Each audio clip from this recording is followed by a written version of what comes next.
Previously in this series, we traced Marvel's event history from the chaos of the early 80s to the sprawling crossovers of the mid-90s, watching the company rise, stumble, and reinvent itself along the way. Now we've arrived at 1998, a strange and transitional year for Marvel Comics. The company was still clawing its way out of bankruptcy, juggling big-name franchises while experimenting with smaller crossovers that didn't always land. The speculator boom was over, sales were shaky, and Marvel was leaning hard on familiar characters to keep readers invested. X-Men, Avengers, and Spider-Man all headlined multiple storylines. But the real story of 1998 is how uneven the event scene was. Some arcs felt like must-read epics, others disappeared into the back issue bins almost as soon as they wrapped. It was a year defined by cautious ambition, where Marvel was trying to prove it could still deliver the kind of stories that kept fans coming back. This is part 7 of my series covering every major Marvel comic event, and today we're taking a closer look at the events of 1998.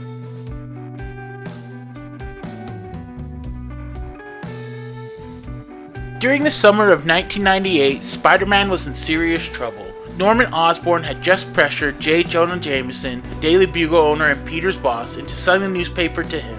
In Spectacular Spider-Man issue 250. With the control of the media now in his hands, Osborn used his new power to relentlessly torment Peter. This led to the crossover known as Spider-Man Identity Crisis. The story played out across Amazing Spider-Man number 414, 415, Spectacular Spider-Man 246 and 247, Sensational Spider-Man 27 and 28, and Peter Parker Spider-Man 28 and 29. Identity Crisis was a true 4-title event, crafted by writer Howard Mackey and artist Patrick Zircher. Together they spun a complex tale of deception, desperation, and daring that would push Peter Parker to his limits. Osborn's plan was diabolical. He hired the villain Trapster to frame Spider-Man for the murder of a criminal, because why stop at ruining Spider-Man's reputation when you can try to get him arrested for murder? Then, Osborn baited Spider-Man into attacking him while secretly filming the encounter, because everyone likes a good reality show. With the control over the Daily Bugle and video evidence in hand, Osborn convinced the city that Spider-Man was a menace faster than Jameson ever could. Peter quickly realized this is a battle Spider-Man could not win.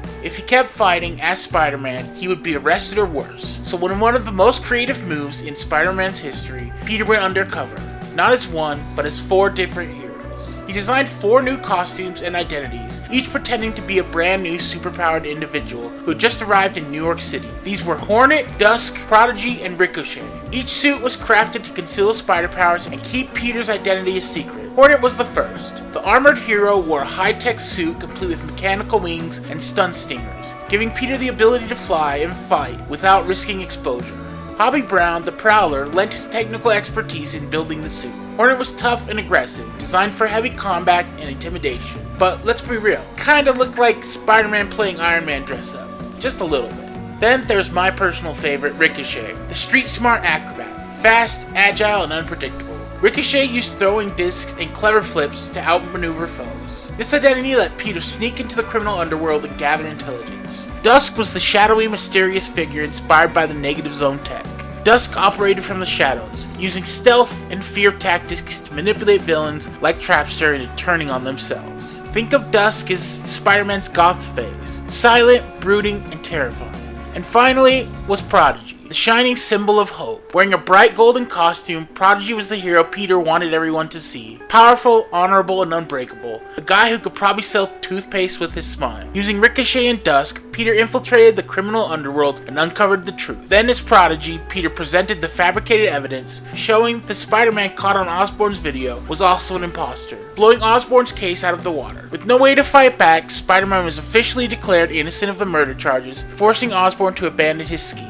These identities weren't just disguises, they were pieces of Peter's personality given physical form. By rotating between them, Peter kept everyone guessing and stayed one step ahead of the law. The story balanced action, mystery, and character drama, having deep into themes of identity, sacrifice, and resilience. While Spider-Man won this round, Osborn still found ways to come out on top. Using control of the Daily Bugle, he rewrote history to erase his past as the Green Goblin. This move kind of foreshadowed Osborn's eventual rise during the Dark Reign era many years later, when he basically took over America like some twisted CEO. Interestingly, Osborn chose to keep Spider-Man's true identity a secret, saving that juicy tidbit for personal torment rather than public exposure. Though Identity Crisis didn't shake up Peter's life in the long term, it left a legacy in the Slingers themselves. A short-lived group of young heroes took on the 4 new identities Spider-Man created, and actually had some really fun stories of their own. Most importantly, this story showed that being Spider-Man isn't just about webs and wall crawling. Sometimes survival means brains, guts, and rocking multiple superhero costumes without losing your mind.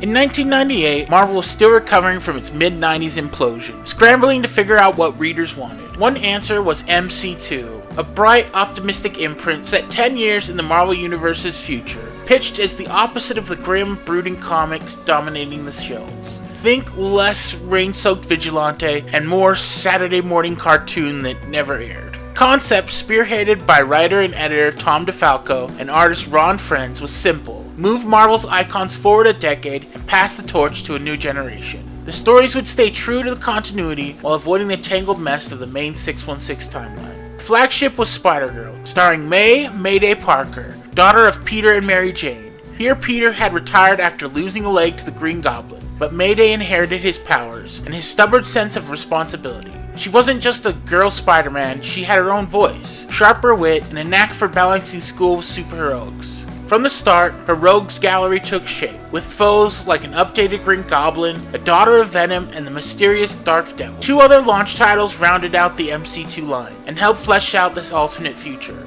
Next followed the next generation of Avengers team, stepping into the shoes of the mightiest heroes. Among the roster was American Dream, Shannon Carter, the niece of Sharon Carter, who despite lacking superhuman powers, was a highly skilled and disciplined hero. Inspired by Captain America, a similar iconic shield, and embodied the same unwavering commitment to justice, honor, and the ideals that made Cap a symbol of hope. Alongside her was Mainframe, an advanced AI built in the image of Iron Man, equipped not only with powerful armor, but also Tony Stark's tactical genius. Then there was Stinger, Cassie Lang, daughter of Scott Lang, who had stepped out of her father's shadow, become a confident and capable hero in her own right, bringing her own style and energy to the team.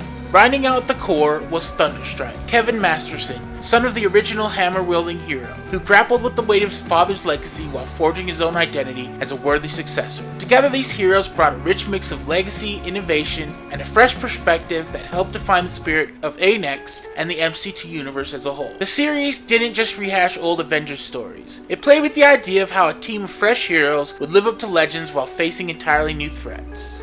Meanwhile, the other title, J2, brought a lighter, more comedic tone to the line, focusing on Zane Yama, the teenage son of the Juggernaut, inheriting his dad's size and unstoppable power, but none of his criminal streak. J2 was part superhero, part awkward high schooler, and all heart. Character constantly torn between clobbering villains and worrying about being late for class. These titles, while not as famous as Spider-Girl, expanded MC2's world and made it feel like a living, evolving Marvel universe, rather than just a one-off experiment. The MC2 books were colorful, energetic in all ages, without talking down to readers. But Marvel didn't want to just sell them in comic shops, so they struck a Kmart exclusive deal, aimed at kids shopping with their parents. Plan backfired. Many stores didn't stock the books properly, sometimes hiding them in toy aisles instead of magazine racks. Hardcore collectors wouldn't hunt through big box stores. Casual readers barely knew the line existed. Problem wasn't the content, in my opinion. Spider-Girl quickly built one of Marvel's most passionate fan bases, but the combination of low sales, poor distribution, and Marvel's recent bankruptcy meant most of the titles fizzled fast. Next and J2 barely lasted a year. Spider-Girl survived only through relentless fan campaigns, eventually hitting over 100 issues across relaunches, making her the longest-running, female-led solo in Marvel history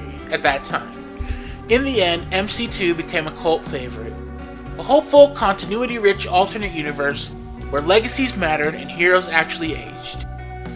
It never became Marvel's next big thing, but it proved that sincere, imaginative superhero storytelling could still work, even if the world wasn't ready to find it next to the Kmart toy aisle.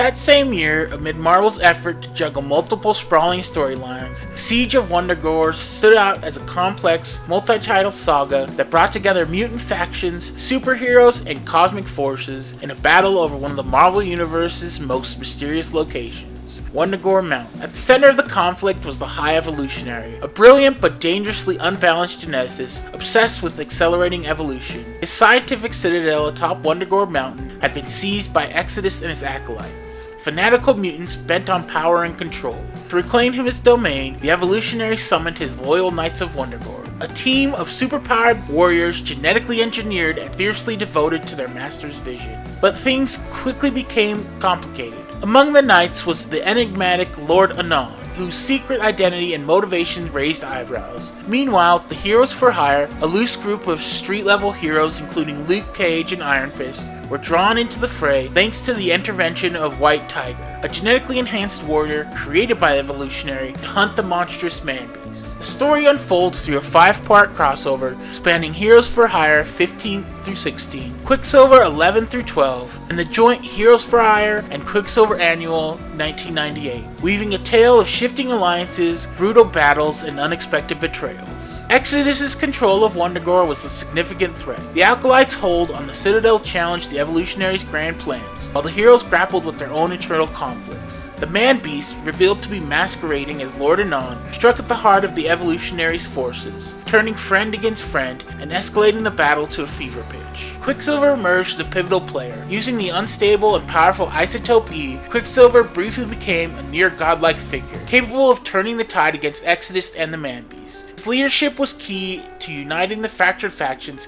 and confronting the escalating chaos. Climax saw the High Evolutionary undergo a dramatic transformation, evolving into a towering, godlike entity, ready to force the next phase of evolution on the world. But this power came at a cost. After a desperate struggle, the Evolutionary relinquished his divinity and returned to his human form, while the Man-Beast was stripped of his monstrous powers and reduced to his original animal state. The Heroes for Hire were restored, though not without loss. The White Tiger chose to revert to her natural form, disappearing from the superhero scene, and several knights perished or vanished after the conflict.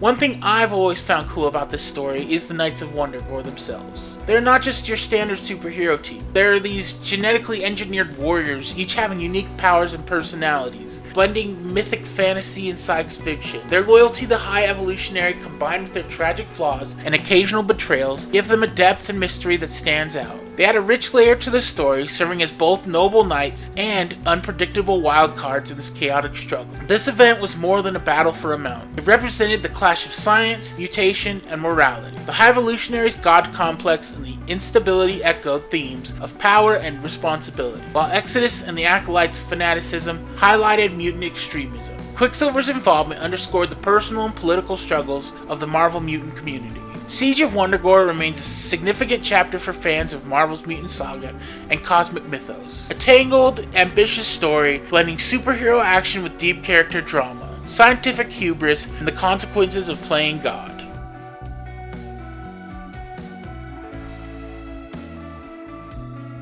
In 1998, Marvel launched 2 tightly linked crossover events, The Gathering of the Five and The Final Chapter, weaving a dark, mystical storyline across The Amazing Spider-Man, Spider-Man, The Spectacular Spider-Man, and The Sensational Spider-Man. Crafted by writers Howie Mackey and John Byrne, these events served as a major editorial reset under Editor-in-Chief Bob Harras, resulting in the cancellation of the Spectacular and Sensational Spider-Man titles, and the controversial renumbering and relaunch of The Amazing Spider-Man and Peter Parker Spider-Man. At the core was Norman Osborn's desperate push to complete an ancient ritual. This mystical gamble set off a chain of events that resurrected beloved characters, reshaped Spider-Man's world, and forced Peter Parker to confront the limits of his own legacy.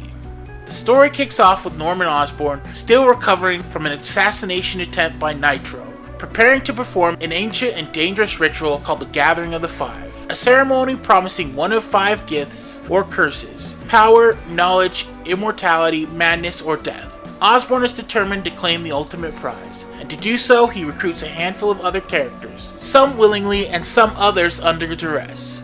Osborn, hungry for power, assembled his team.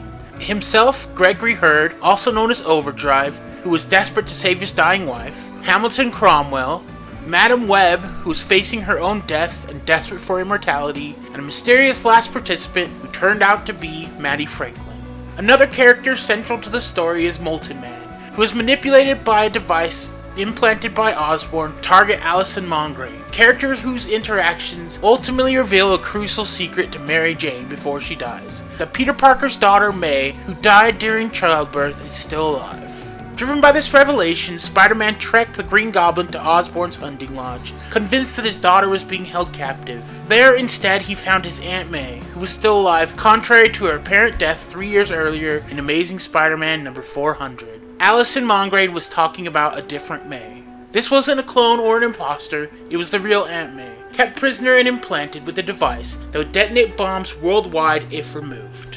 After rescuing Aunt May and taking her to Reed Richards for testing, the grim truth came to light. Though her identity was confirmed, the device in her brain was lethal if tampered with, forcing a cruel stalemate. Spider-Man faced an impossible choice: save his loved one, but risk global disaster, or let her die. Meanwhile, the Gathering of the Five ceremony took place, but expectations don't always match reality. Norman Osborn, ever ambitious, hoped for power, but instead received madness, leaving him mentally unstable and increasingly dangerous. Morris Maxwell, a wealthy businessman seeking understanding and insight, was granted knowledge, exactly what he desired.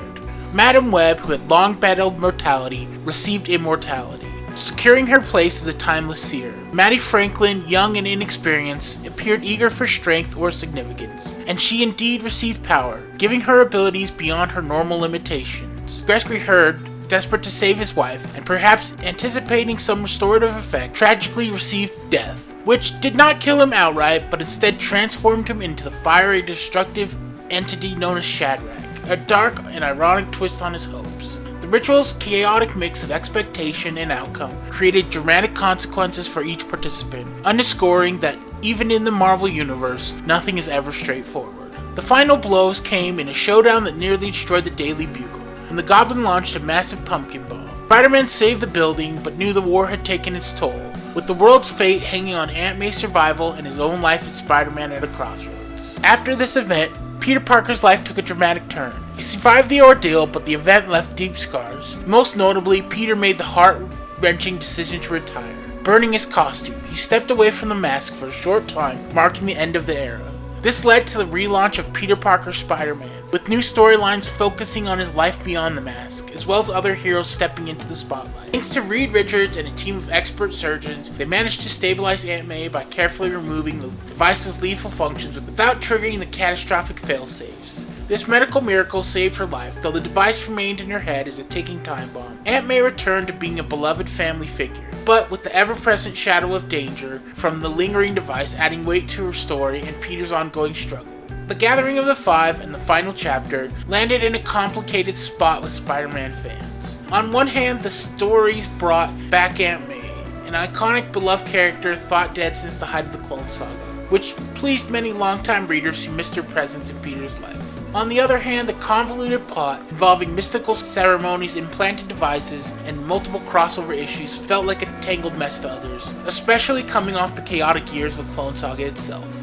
The attempt to reset the Spider-Man titles with new #1 issues also drew mixed reaction, with some fans feeling it was a cash grab rather than a fresh start. Moreover, the decision to leave Aunt May with a bomb implant device in her brain never fully revolved, but instead was permanently sidelined, added to the sense of unfinished business that frustrated readers. In the end, the Gathering of the Five and the final chapter marked a significant crossroads for Spider-Man in the late 90s. An attempt to clean house, reorient the character, and set up new directions for the franchise. While the story definitely wasn't perfect and left some narrative threads dangling, the events remind us what comic storytelling is: awfully messy and imperfect, but always evolving. Even tangled, controversial arcs can open doors for new characters and ideas, keeping the world of Marvel's web-slinger fresh and full of possibilities.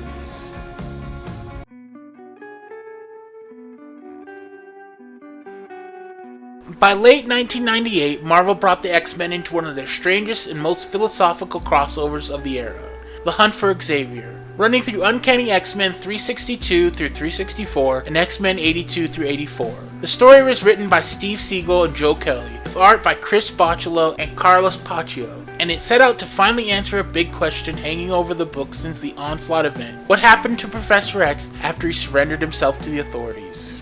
When the story begins, Xavier is powerless and imprisoned. The X-Men's search for the missing mentor took an unexpected turn when they crossed paths with a familiar threat, Cerebro. Once merely the X-Men's mutant detecting computer, Cerebro had evolved into a fully self-aware artificial intelligence. No longer content with simply locating mutants, Cerebro now believed the only way to ensure a peaceful future was to catalog every human on Earth. In its mind, this meant digitally recording the genetic and mental profiles of all people, mutants and non-mutants alike, essentially storing their essences in a massive database. To Cerebro, this was the first step towards creating a perfectly controlled, mutant-friendly world where no one could ever threaten mutant kind. Though in reality, it was more like imprisoning humanity in a virtual box. When the X-Men learned of this plan, they discovered that Cerebro had already been inducting mutants, including members of the newly reformed Brotherhood of Evil Mutants. These captives revealed that Xavier was also being held, not as a prisoner in chains, but more as a reluctant mentor that Cerebro hoped would approve of its grand design.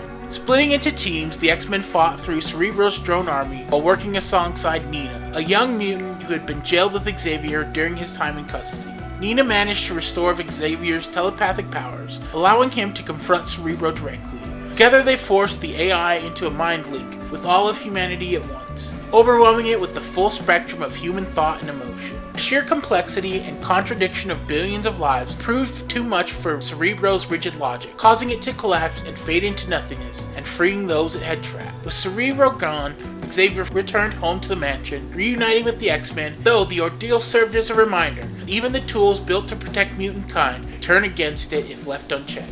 While the Cerebro storyline isn't usually singled out as one of Marvel's most iconic art, it has gained a quiet reputation among fans as one of the stranger late 90s X-Men plots. It largely because it took a familiar piece of mutant tech and turned it into a sentient villain with disturbingly grand ambition. Reviews from the time are mixed. Some readers enjoyed the eerie sci-fi concept of Cerebro wanting to digitize the minds of every human being, mutant or not, as a way to achieve safe utopia to be overly convoluted and far-fetched. Behind the scenes, the arc was marked with one of the final major storylines before X-Men underwent a creative shift leading into the 2000s. It's often remembered more for being a transitional piece in the franchise than for its lasting impact.